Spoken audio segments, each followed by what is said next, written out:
আল্লাহর নবী বললেন, কিয়ামতের মাঠে কোন ছায়া থাকবে না। আমার উম্মত শোনো, সেই দিন এক বিভীষিকাময় অবস্থা হবে, যেই দিন মা তার সন্তানকে পেট থেকে ছেড়ে দেবে। 6 মাস 5 মাস অন্তঃসত্ত্বা গর্ভবতী মা মহিলা, এই মহিলা দৌড়াতে দৌড়াতে কখন তার পেটের বাচ্চা ভূমিষ্ঠ হয়ে গেছে। বললেন, এই দিন কোনো ছায়া থাকবে না, একমাত্র আল্লাহ রাব্বুল আলামিন যে চেয়ারে, যে আরশের সমাসীন হবেন, এই আরশের ছায়া ব্যতি রেখে আর দ্বিতীয় কোনো ছায়া কিয়ামতের মাঠে থাকবে না। ওই কঠিন ময়দানে আল্লাহ রাব্বুল আলামিন 7 শ্রেণীর মানুষকে আরশের ছায়ার তলে ছায়া দেবেন। যেই দিন বাঁচার জন্য মানুষ এত কাকুতি মিনতি করবেন, বাপের কাছে যেয়ে বলবেন, মায়ের কাছে যেয়ে বলবেন, বোনের কাছে যেয়ে বলবেন, ভাইয়ের কাছে যেয়ে বলবেন, স্ত্রীর কাছে যেয়ে বলবেন, তারা সেই দিন বলবেন, ইয়াউমা ইয়াফিরুল মারউ মিন আখিহি ওয়া উম্মিহি ওয়া আবিহি ওয়া সাহিবাতিহি ওয়া বানিহি। সকলেই বলবেন, না, আমি তোমাকে চিনতে পারছি না, তুমি আমার সন্তান নও, তুমি আমার বাপ নও, তুমি আমার স্ত্রী নও, তুমি আমার স্বামী নও, তুমি আমার ভাই নও, তুমি আমার বোন নও, আমি তোমাকে চিনতে পারছি না, না, তুমি আমার কোনো পরিচিত জন কেউ নও।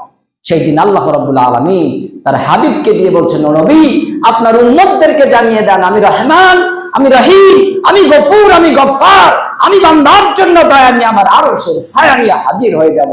আমি আল্লাহ বলবো, বান্দা, এই শ্রেণীর মানুষ যারা আছিস আমার আরশের তলায় এসে ছায়া গ্রহণ কর। সুবহানাল্লাহ।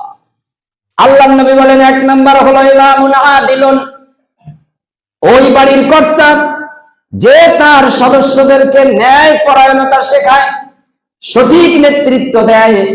ওই মসজিদের ইমাম যে ন্যায় পরায়ণ, ওই সমাজের কর্তা নেতা যে ন্যায় পরায়ণ, ওই দেশের শাসক, ওই দেশের ইমাম আমির যে ন্যায় পরায়ণ শাসক, আল্লাহ রাব্বুল আলামিন বললেন, নবী আপনি বলে দেন তাদেরকে আমি আল্লাহ আরশের ছায়াতলে জায়গা দিয়ে দেব। আমার আরশের ছায়াতলে আজকে তোরা প্রাণ ভরে ছায়া গ্রহণ কর। সূর্য মাথার মুঠমাত উপরে 1 বিগত 9 ইঞ্চি 12 ইঞ্চি 15 ইঞ্চি উপরে এই সূর্যের তাপ আমার আরশকে ভেদ করে যাওয়ার ক্ষমতা রাখেন আল্লাহু আকবার। আল্লাহ রাব্বুল আলামিন সেই দিন বান্দাদেরকে ডেকে ডেকে নেবেন। আল্লাহ নবী সাল্লাল্লাহু আলাইহি ওয়াসাল্লাম বলেন, আমার উম্মত আর এক শ্রেণীর মানুষ হলো তারা যাদের অন্তর মসজিদের সাথে তারা গেঁথে নিয়েছে। মসজিদকে সামনে পেলেই তারা মসজিদে ঢুকে 2 রাকাত সালাত আদায় করে, সুযোগ পেলে মসজিদে আজান দেয়, সুযোগ পেলে মসজিদ ঝাড়ু দেয়, সুযোগ পেলে মসজিদের রক্ষণাবেক্ষণকারীতে পরিণত হয়ে যায়। আল্লাহ রাব্বুল আলামিন বলবেন, এই মসজিদের সাথে যাদের অন্তর গেঁথে আছে, জুড়ে আছে, আল্লাহ রাব্বুল আলামিন কিয়ামতের কঠিন ময়দানে তার আরশের ছায়াতলে তাদেরকে ডেকে জায়গা দিয়ে দেবেন। সুবহানাল্লাহ।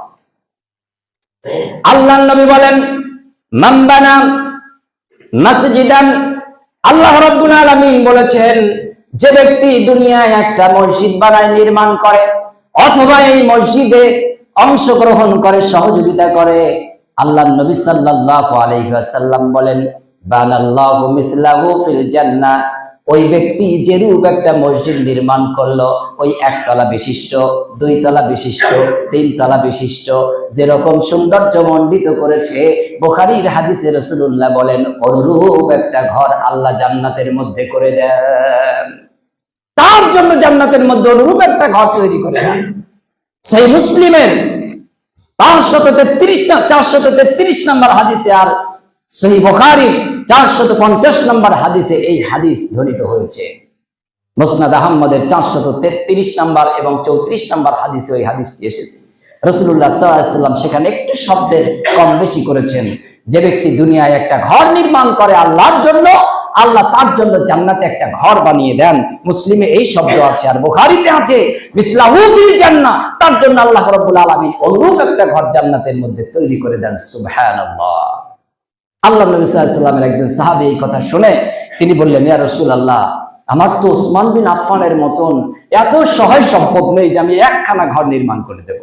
আল্লাহ নবী সাল্লাল্লাহু আলাইহি ওয়াসাল্লাম বলেন, তুমি যদি 1 খণ্ড পাথরের টুকরো দিয়েও এই মসজিদের সাথে অংশগ্রহণ করো, এমনকি একটা বালুর কণা দিয়েও যদি মসজিদে অংশগ্রহণ করো, এমনকি ওই বালি পাথরকে সংমিশ্রণের জন্য যদি 1 ফোঁটা পানি দিয়েও সহযোগিতা করো, আল্লাহ তোমার জন্য জান্নাতে একটা ঘর নির্মাণ করে দেবেন। সুবহানাল্লাহ।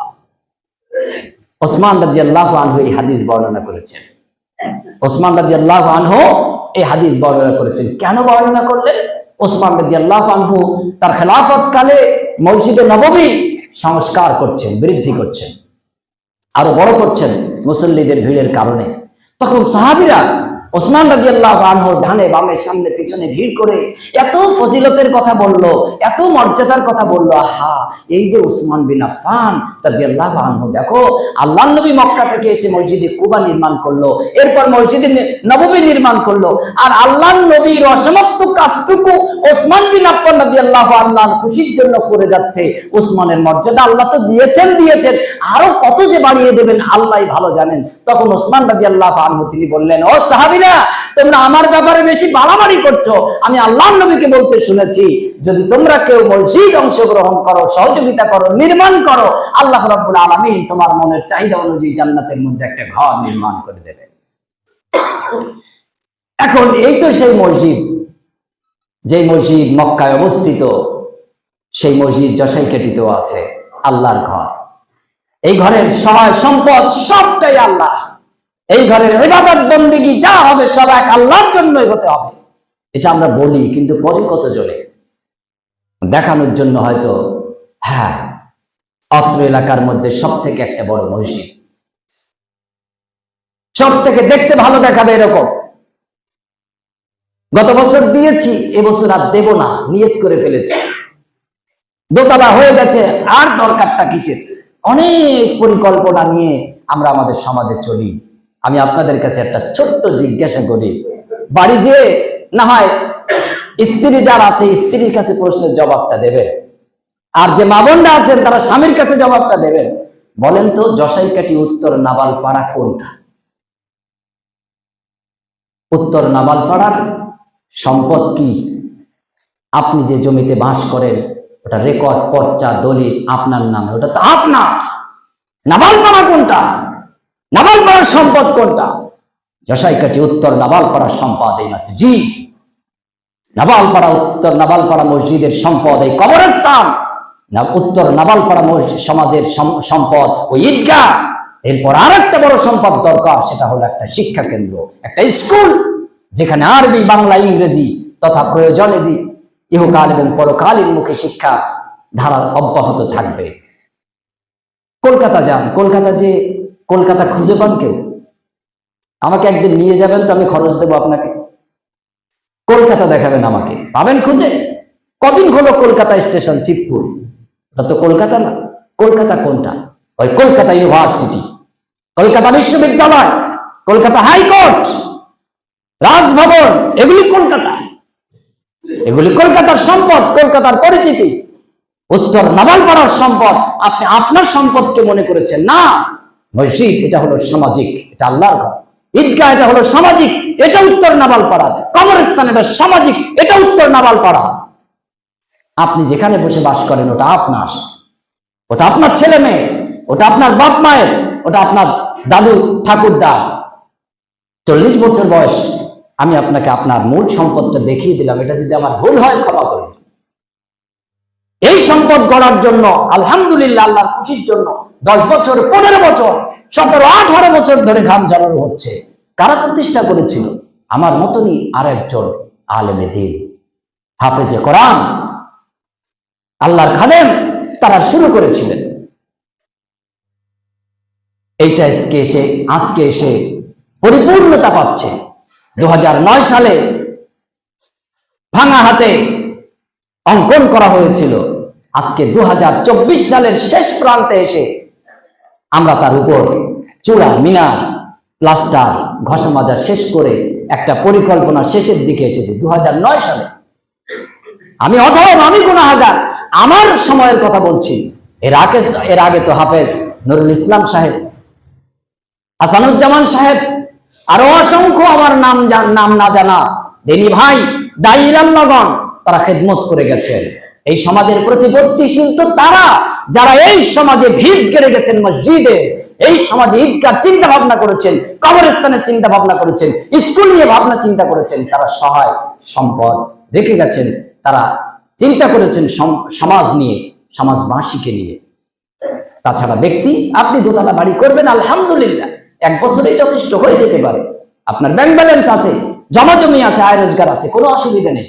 কিন্তু কিয়ামতের মাঠে আপনার ওই দোতলা বাড়ি এই কথা বলবে না যে আল্লাহ আজকে আমার বাড়ির মালিক, এই মালিককে একটু খোঁজ করি, আমার বন্ধু, আমার প্রিয়জন আমার ভিতরে খাট লাগিয়ে কত আরামায়েশ করলো, আজকেরটা আমার ভিতরে দাও। আল্লাহর নবী বলেন, আল্লাহ রাব্বুল আলামিন ইসরাফিল আলাইহিস সালামকে নির্দেশ দিয়ে রেখেছেন, নির্দিষ্ট সময় যখন আসবে অমনি তিনি ফুৎকার দিয়ে দেবেন। একবার, দুবার, ফুৎকারের সাথে সাথে পাহাড় পর্বত, অট্টালিকা, প্রাসাদ, বিল্ডিং গুলি সব চৌচির হয়ে মিশে যাবে, বিলীন হয়ে যাবে, তুলোর ন্যায় উঠতে থাকবে। ধুলোবালি ঝড়ে যেমন ওড়ে এইরকম উড়ন্ত অবস্থায় দেখতে পাবে। এই জমিনের উপরে একমাত্র ঘর অবশিষ্ট অবস্থায় দাঁড়িয়ে থাকবে। আল্লাহ নবী বলেন, আল্লাহ সেই দিন ওই ঘরগুলিকে ডেকে বলবেন, ও মসজিদ, কি হলো, আজকে বিলীন হও না কেন? আজকে তুমি কেন দাঁড়িয়ে আছো? ইসরাফিলের ফুৎকারে সব উড়ে ধূলিসাৎ হয়ে গেল, তুমি দাঁড়িয়ে আছো কেন? মসজিদ বলবেন, ইয়া রব, আমার প্রেমিক এবং প্রেমিকাগুলি আজকে পৃথিবীতে হাউমাউ করে কাঁদবে। আমার প্রেমিক প্রেমিকাগুলি আজকে ঘর ছাড়া, গৃহ ছাড়া, সহায় সম্পদ ছাড়া এতিমের নাই দৌড়াচ্ছে। আমি আল্লাহ রাব্বুল আলামিন আমার প্রেমিক প্রেমিকাদের ভুলি নাই। অতএব তাদেরকে যত সময় আমার ভিতরে না দেবে, আমি তত সময় পর্যন্ত এখান থেকে ধ্বংস হব না। আপনার দোতলা, 5 তলা বাড়ি, আপনার SBI ব্যাংক, বন্ধন ব্যাংক, আপনার অ্যাকাউন্ট, কোটি কোটি টাকা, কেউ স্মরণ করবে না। মৃত্যু নমিনির, আপনি মালিক নন, আরেকজন মালিক। আল্লাহ নবী বলছেন সেই দিন দাঁড়িয়ে থাকবে মসজিদ, বলবেন, আল্লাহ আমি আপনার নির্দেশ অমান্যের জন্য দাঁড়াইনি, আমার প্রেমিক প্রেমিকা গুলিকে আমার ঘরের মধ্যে দিয়ে দাও, আমি এখান থেকে চলে যাই। আল্লাহ বলবেন, মসজিদ কে তারা?